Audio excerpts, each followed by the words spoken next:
जय हिंद दोस्तों, हमारा यूट्यूब चैनल वर्दी विद प्रेम में आपका स्वागत है। जैसा कि यूपीएसआई रिजल्ट के बारे में कल मैंने बोला था 99% चांस हैं और मैंने बोला था कि नहीं आया तो 30 तारीख को आएगा।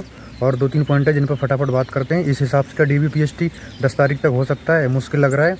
और बाकी की रनिंग का बात करते हैं। देखो, रिजल्ट का ऐसा है कि रिजल्ट कल मैंने बोला था कि 99% चांस हैं आज आने के। कोई बंदा मुझे भी बताता है आगे से कि मतलब आ जा सकता है।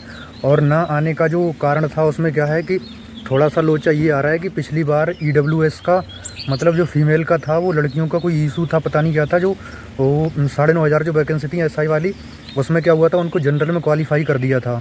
और अदर स्टेट का और अपने स्टेट का मतलब फीमेल का कुछ ऐसे लोचा था, तो उसमें हो सकता है पॉइंट फंसा हो, इसलिए एक आध दिन लेट हो जाए। लेकिन ये मान के चलो कि आज या कल तक रिजल्ट जो है आ जाएगा। रिजल्ट में कोई वो नहीं है। अगले वाला बंदा जो बताने वाला है वो ये तक बोला था कि मतलब रिजल्ट तैयार है, बाकी परमिशन चाहिए होती है। देखो, बनाने वाले और होते हैं, परमिशन देने वाले और होते हैं। और मोहर लगाने मतलब जो है एक सिस्टम होता है कि अभी हो सकता है कि EWS का जो है फंडा फंसा हो उसमें, क्योंकि इस बार भी उस पर बहुत सारी बातचीत चल रही कि किस बार क्या है। इस बार मुझे लग रहा है कि जो EWS फीमेल कैटेगरी है उनका 20% जो वैकेंसी निकाल के 4,500 का, फिर उसमें जो कैटेगरी वाइज उनका जो बनेगा उस हिसाब से कट ऑफ बनेगी। इस बार कोई उसमें लफड़ा नहीं रहे, कोई कोर्ट केस ना हो, कोई कुछ ना हो। तो इस हिसाब से जो है रिजल्ट आज या कल में आ जाएगा। अब मैं कुछ नहीं बोलूँगा, आपको कमेंट करते हो बार बार कि नहीं आया, 99% बोल रहे थे, 90% बोल रहे थे, कमेंट कर किया था कि जो है इतने टाइम तक नहीं आया ये। अब ये मैं पक्का नहीं बोल रहा हूँ कि आज आएगा कल आएगा, लेकिन मान के चलो कि कल तक आ जाएगा। और बाकी रिजल्ट की टेंशन हमें भी है, हमें तो डॉक्यूमेंट्स भी लेने यहाँ से। आप लोगों का तो क्या डॉक्यूमेंट्स हाथ में, कल रिजल्ट अगर आज रिजल्ट आया कल बुला लेंगे DBPST में। आप लोगों को तो पास में डॉक्यूमेंट्स हैं, हमारे लिए तो समय चाहिए। यहाँ पे 6, 7, 8, 10 दिन तक लग जाएंगे यहाँ डॉक्यूमेंट्स निकालने में। तो हमें खुद बहुत ज़्यादा टेंशन इस बात की, दोपहर में नहीं सो पा रहे हैं। वैसे 3-4 बजे सोते थे, फिर रात में भी 12 बज जा रहे हैं रिजल्ट के चक्कर में। तो रिजल्ट का टेंशन कहीं ना कहीं हमें भी है।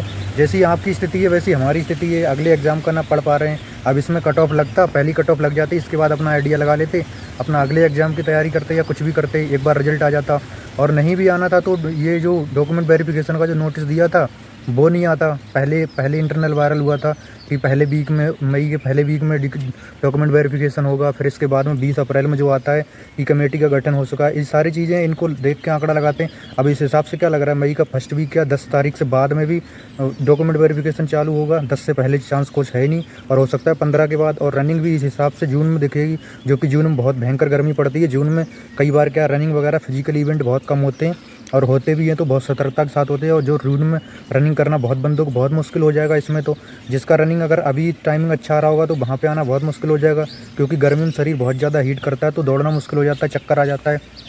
दूसरा हम लोग बात करते हैं कि जो DBPST है ये तो अब समझ के चलो कि थोड़ा लेट हो रहा है। ये 10 तारीख भी नहीं हो पाएगा, 10-15 तारीख के बाद ही जा रहा है, ऐसा मान के चलो। क्योंकि इतनी जल्दी नहीं रिजल्ट आएगा, तो 10 से 12 दिन तो चाहिए ही चाहिए पहले, इतना तो मिलता ही है।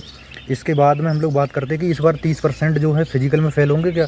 30% बिल्कुल इस बार फेल फिजिकल में हो जाएंगे। वो कैसे होंगे, 10% तो हाइट में बाहर हो ही जाते हैं। अगर मान लो 50 बंदों का बैच है तो उसमें क्या है, 5 बंदे हाइट में बाहर हो ही जाते हैं, चाहे कितनी भी हाइट लें। क्योंकि हमारा जो ASI का डॉक्यूमेंट वेरिफिकेशन हुआ था तो उसमें 65 हाइट लेते हैं, तो उसमें भी 50 में से 5 बंदे हाइट में बाहर हो गए थे। तो 10% मान के चलो कि हाइट में बाहर होते ही होते हैं।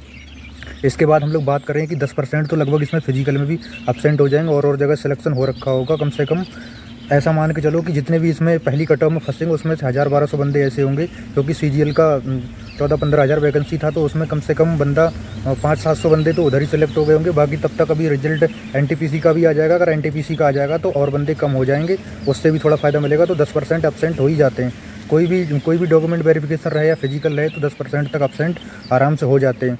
20% हो गया बाकी की। अगर इसमें रनिंग में भी ऐसा मत समझो कि 28 मिनट टाइमिंग है तो यहाँ पे ये ज़्यादा रनिंग में भी फेल होंगे, ये मान के चलो। अगर मान लो 50 बंदों का अगर बैच बनता है तो उसमें से 42-43 बंदे रनिंग में पास हो पाते, 50 में 50 नहीं पास हो पाते। 10 से 12% रनिंग में भी फेल आराम से हो जाते। तो इस तरह से 30% बंदे बिल्कुल बाहर हो जाएंगे। पिछली बार जो था 25 से 27% तक उसमें भी बाहर हो गए थे, और इस बार 30% पूरा बाहर हो जाएगा। क्योंकि इस बार क्या है, और वैकेंसी भी ज़्यादातर इधर उधर क्लियर हुई है। और दूसरा क्या है कि इस बार इसमें नंबर भी अच्छा खासा लाना था, मतलब कंपटीशन ज़्यादा था, तो हर किसी का इधर फंस भी नहीं रहा था, फंस रहा तो दूसरी जगह हो जा रहा है। तो ज़्यादातर लोग बेल्ट वाली नौकरी सबको पसंद नहीं होती, और होती भी है तो लोग थोड़ा आलस कर जाते हैं, फिजिकल वगैरह नहीं कर पाते। तो इस तरह से मान के चलें कि 30% फेल हो जाएंगे। और बाकी जो मैं डेली बोलता हूँ कि 130 के आसपास वाले रनिंग करते रहो। अगर रनिंग नहीं करोगे तो दिक्कत हो जाएगी। गर्मी है, 2, 2.5, 3 किलोमीटर तक दौड़ते हैं डेली, हालत ख़राब हो जाती है। इतना गर्मी पड़ रहा है, चाहे शाम को दौड़ो चाहे सुबह को दौड़ो। और अगर जून में रनिंग हो गई तो बहुत फेल होने वाले देख लेना। बाकी 130 क्वेश्चन OBC जनरल EWS बन रहा है तो रनिंग करते रहो, और 120 अगर SC कैटेगरीज बन रहा है तब भी रनिंग करते रहो, और फीमेल कैटेगरी इसमें 10-10 क्वेश्चन घटा दो। आप सब लोग करते रहो। बाकी कोई अपडेट मिलती तो ज़रूर देंगे। जय हिंद।